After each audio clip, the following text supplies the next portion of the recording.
什么他们不选择一些没有把要价提高的诊所看诊呢？所以如果他们私人诊所要吸引顾客的话，他们竟不会把要价调高，也就是不会出现药有题的问题。第三，乡村的问题。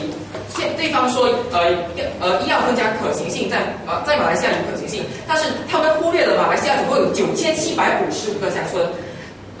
要根据马来西亚卫生部的一个统计，才2013年财政预算案的一个统计，要在马来西亚的乡村建70间的一个马来西亚诊所，就需要花2000万的令吉。如果实行医药分家之前，要在乡村建诊所，总共需要花28亿的令吉。实行了医药分家后，马来西亚政府是不是要在药房的附近，对方所说的顺路，也就是对方所说的顺路，再建多9755个药房，来符合这个医药分家后的制度呢？因此，他们所需要花的是56亿的令吉。现在马来西亚正在面对3652亿的国债，超过了世界水平的58%。请问实行在马来西亚乡村实行医药分家的可行性在哪里？我方并不清楚。好，这样配有分家后的药价为什么会降低呢？今年4月，中国国务院办公厅发布了《深化医药体制改革2012主要工作安排》。他们将实行医药分家后，公立医院所面对的亏损，改为提高服务费和财政投入，也就是他们提高了看诊费和手术费。也是这个数据证明了，实行医药分家后，医生和诊所为了弥补这些亏损，他们将会提高医疗技术服务费。另外，根据马来西亚药剂师学会的提议，向药剂师咨询专业的意见，必须付5令吉的服务费，这是医药分家之前所不需要付的。最后，我们对方辩友必须要论证，为什么对方说实行医药分家后，人民去药房排队的时间会短过实行医药分家前人民在医院或者是诊所拿药的时间？谢谢。谢谢反方3辩，请您留步。请正方2辩上台质询，时间为2分钟。辩友你好，我还是刚才我方3辩的同一个问题。如果有一天我拉肚子了，医生认为我在家中应按时服用某种药物便可以痊愈，那么您认为我是在医院的药房里面排了很长的队伍以后拿取了药品方便，还是在家附近人出较少的社区药房取药方便呢？好，对方辩友实行了医药分家后，你去向你直接回答我的问题，请问你认为哪个方便？当然是不是方便不方便的问题，是实行了医药分家之后，要医生的处方才可以向药剂师拿药。如果你没有看病，只要有医生的处方，实行医药分家后，只要你拿着医生的处方向药剂师拿你泻肚子的药呢？没错啊，我就是这个意思啊。我在医院看完了病，我获得了医生的处方，但是因为所有的病人都是在同一个医院看病的，那么你认为在仅有一个药房的医院里面，所有的病人都去在同一个药房里面拿药时间长，还是我医药分家以后，每个社区都是有自己的药房，我在回家途中只要去药房。好，对方没有必须。请你不要打断我的问题。我在我回家路上，在我的药房里自己去拿药，哪个方便？请你正面回答我的问题。你要在回家路上拿药，还是在医院里面已经拿了药，哪一者更方便呢？你已经拿了药，难道我在医院里面，医生直接说完我什么病，他直接可以从抽屉里面拿出那个药给我吗？好，对方没有，你不能直接，但是你实行医药分家之后，你去医院拿药，但是你也不能直接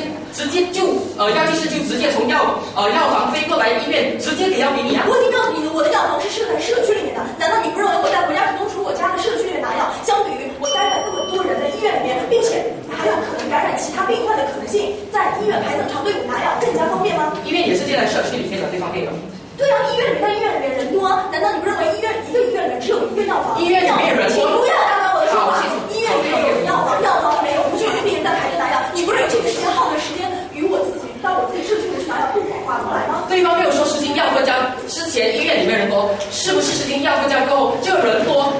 会转移至药房的身上呢？谢谢正方2辩及反方3辩。在进入短兵相接的自由辩论以前，下来是2分钟的教练面授记忆的时间，有请双方教练计时开始。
好，感谢双方教练。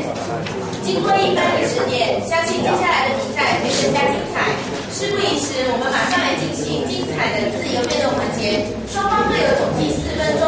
先由正方发动攻势，有请。我方认为反方对于韩国为什么要分家的缺点并不了解。韩国失败的原因是因为他们经济体系的不足，而不是它本身的问题。他们经济体系不足表现在地人原因，而从经济学上来说，它是一种药物流通竞争的问题。而与此同时，刚反方有说，医药分业的英语是 dispensing separation。我想说，医药分家的英语其实它也是这样，我们并没有必要把两个概念狭隘化。对方还是不了解医药分裂和医药分家的制度。把我举个例子，在医药分裂里面，我们只需要把医生和必要师的专业分开，可以在同样的一个建筑里面，就好像一个医院的门诊药房，在医药分裂上是可以保留的。可是就好像韩国的例子，韩国是医药分家，因此他们医院的门诊药房是被关闭、被搬出去的，被私营化，这个就引起医院的医生很大的不满，一起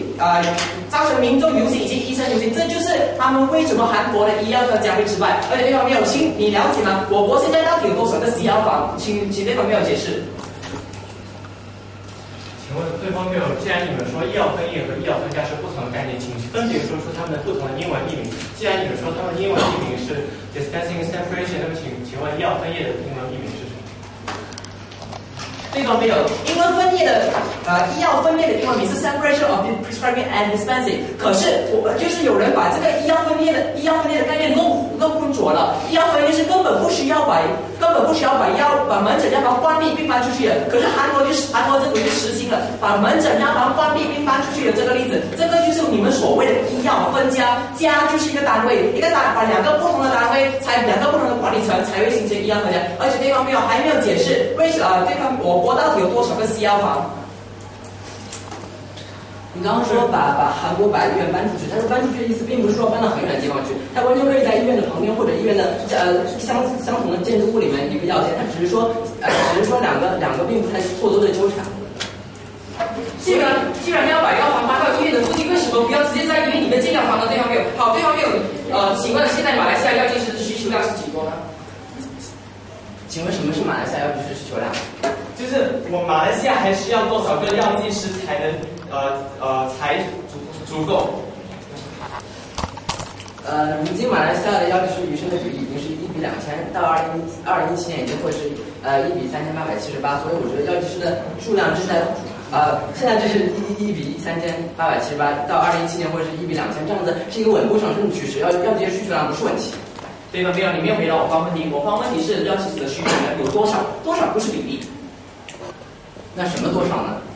我们多少是一个数量。既然药剂师已经在增长，就说明有这种需求。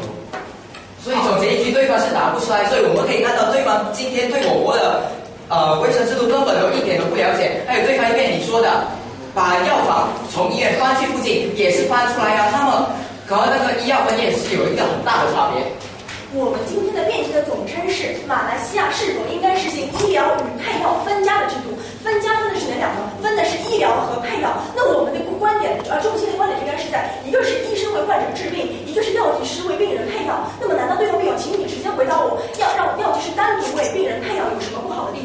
对方没有，我们现在看你们所谓的医药分家过后，要医生要为病人配药，还是需要医生的处方啦。跟现在的那么请对方没有指出，我们现在马来西亚的卫生制度有什么不足之点？有什么不足之点足以让对方要进行医疗改革？我想对方没有，你这么就没有搞清楚我们医疗改革的目的。首先，我们查到医药分家的历史是在于凯撒大帝在战争的时候受了重伤，然而他们只有医生没有药剂师，所以在最后。由于医生的不恰当处方，使得凯撒大帝最终是死亡了。然而，如果有药剂师的话，说不定是可能会挽回。所以说我们医药分家的目的在于提升医生与药剂师的专业性。那么，请问对方辩友，如果不实行医药分家，它的专业性如何得到提升呢？所以对方辩友请理清，马来西亚的医药分业已经有药剂师了。对方辩友一直混淆概念，告诉我们说马来西亚这个医药分业并没有药剂师。那我想请问对方辩友，现今马来西亚如何没有对方所说的双重保障？我方并没有说马来西亚的医院里面没有药剂师。那对方没有发现你说的卡上大地震是因为没有药剂师，那我国现在有医药师，为什么还要执行对方的这个政策呢？因为医疗与配药的完全分割可以更大程度上的保障了病人的生命安全健康。在医疗与配药还没有分割之前，已经受到保障，为什么还要实行这个政策来让他们受到保障呢？难道对方认为医疗改革只要止步于前就可以了吗？在别的国家如此发达一个世界里面，别的国家都在不断进钱，你认为你们这样就够了吗？首先，我并没有否认对方原来的政策不能够很好的保证病人的那个生命健康，但是在医疗与配药完全分家以后，可以更大程度的提升了你们国家的人口的居民的安全健康，难道这样不是一个好的吗？难道你们就只能安于现状吗？对方没有指出我们国家现在到底有多么严重的问题，到底有多少病人死于我们现在这个政策，请对方没有指出。如果对方没有不能指出，就是只是空口说白话。如果一定死亡，就已经是很大的问题了。所以现在我们可以发现，我们马来西亚并没有这个问题，所以总结一句，马来西亚并没有这个需要性去实施医药分家。所以我在讲，请问对方辩友刚才告诉我们说，我们马来西亚的医生会配错药，请问对方辩友有数据告诉我们说，马来西亚的医生配错药的几率很高。可是对方辩友，我们说医药分家一定是马上实行，而是马来西亚应该实行医药分家。虽然现在没有很多配错药的例子，但是呢，我们如果有这个隐患，我们为什么不逐步实行医药分家政策，来让它彻底避免呢？一旦有一个病人的死亡，这个造成的影响是非常严重的。对方没有呢？刚才你的一边在开宗明义已经讲了，现今要实行，这是你自己一边说的，我们这是不是我们说了？而且对方没有，我们国家已经实行这个政策50多年了，到现在还是安然无事，为什么对方没有就一定推断我们在未来就一定会有人死，一定会这个政策一定会出问题呢？请重复你重复的我说的话。对方你在开宗明义说的，我们国家现今需要实行这个政策，可是对方没有清明指出我们国家现今的政策里，现有的政策里面到底有什么问题严重到需要进行医疗改革？对方辩友，我刚刚举的例子中已经说明了，在美国如此之发达一个国家，在有了药师参与医疗配药的医药分家以后，有药师参与以后，他们的那个由于药物不良事件而产生的这些危险率下达到66.35%，难道对方辩友就可以如此自信？就你们在今后的50年之后都不会有任何因为医药分业没有因为医药分家没有做到，从而导致患者没有任何的危险状况吗？美国有药剂师参与配药，现在马来西亚还没有实行医药分家，没有吗？然而现在马来西亚的药剂师受到医生的压制，医生开的处方里面就包括了配药的问题。所以说，为什么我们不让他分家，让药剂师的专业性更加得到体现呢？对方没有，请你拿出证据，证明有医生在压制药剂师，请拿出在马来西亚的证据。请问你们认为马来西亚比美国更发达吗？对方没有，我是叫你拿出证据。我们国家有什么我们国家的医师有欺负药剂师，欺负药剂师。那请问，既然美国都没有办法保证有药剂师的情况下也不出错，那么为什么马来西亚就可以保证呢？对方没有，到现在为止还没有指出我们国家到底有什么问题，足以来进行这个医疗改革，而且对方也没有论证我们国家有一样两医的问题。经过一番的龙争虎斗，比赛进入最后一个总结层次的阶段。先请反方4辩移步至中央讲台，您的总结时间为5分钟。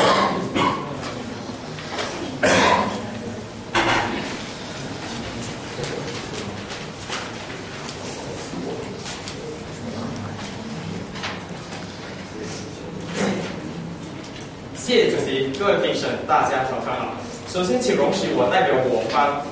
队员向正方数位来自远方的辩手献上敬意，欢迎你们来到马来西亚，同时也对他们对这场辩题的准备以及为我国了解我国卫生医疗体制进行的资料搜索而感到敬佩。但是我方有一项非常重要的事情要向你们表达，那就是我国的卫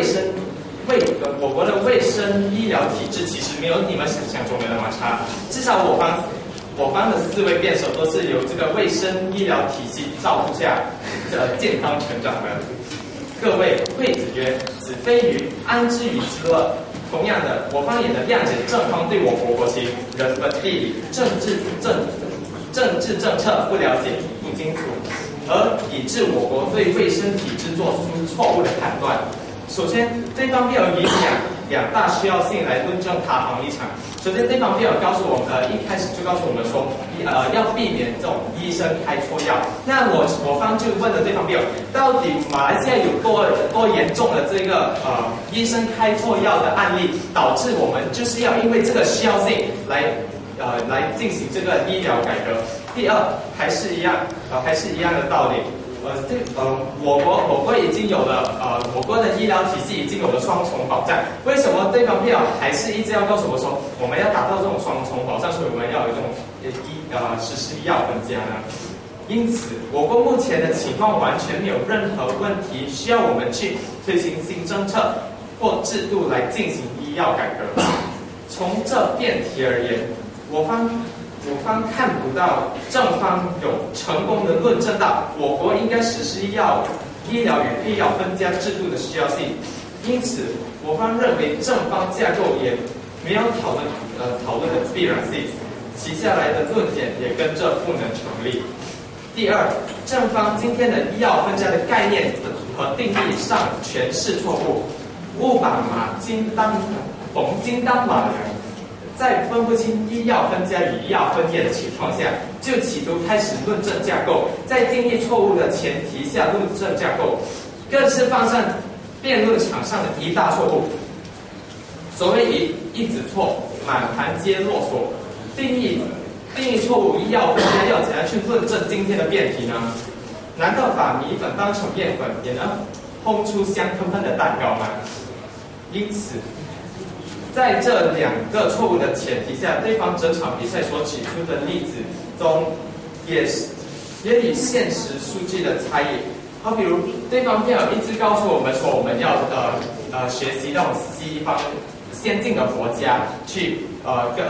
走上他们的路，但是其实我们可以发现，他们走的就是医药分业，是医药分业，而不是医药分家。从自古至今，只有一个国家实施过医药分家这一个制度，那就是韩国，而韩国也是有个失败收场。在历史上，医与药本来就是合一的，如李时珍是医药师，又是医学家，